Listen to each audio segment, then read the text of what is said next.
FORA.tv. The world is thinking. The question of what harms can arise in the event of a disclosure of your personal information or your search history is one that we don't have a lot of facts on the ground on because there haven't been many of these disclosures. But the one very famous one, of course, is the AOL disclosure, where they theoretically had anonymized a bunch of queries that they then released into the public domain.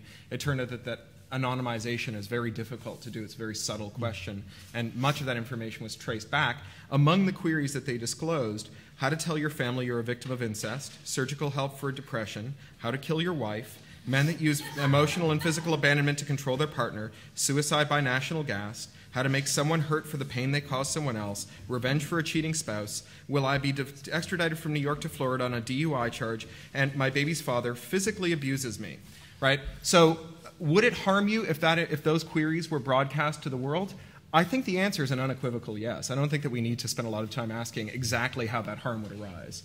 I think it's pretty clear how that harm would arise. But in that case, sorry, were the individuals who had made those searches, were they identified? No, but the subtle problem of keeping them from being identified turned out to be one that completely evaded AOL. And there have been some very good papers out of Princeton's center that Ed Felton runs on the theoretical limitations of anonymization of search data and other kinds of personal data. And basically, you can track back gigantic amounts of information about people from theoretically anonymized queries. For example, there's a company that provides services to parents.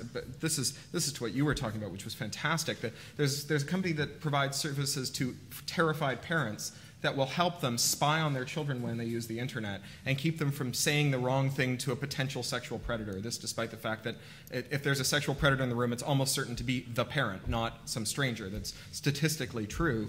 And this company that protects children anonymizes the children's IM sessions, their chats, and sells them to market research companies so that they can find better ways of targeting Disney movies to them. And when you actually examine the anonymization, it turns out that in many cases you can readily identify the kids because it's Billy123 from some very specific zip code or postcode in which there's only one child named William under the age of 12. Figuring out who that kid is not difficult. It's a very subtle and hard technical problem. It's very easy to blithely announce, oh, we've anonymized this information.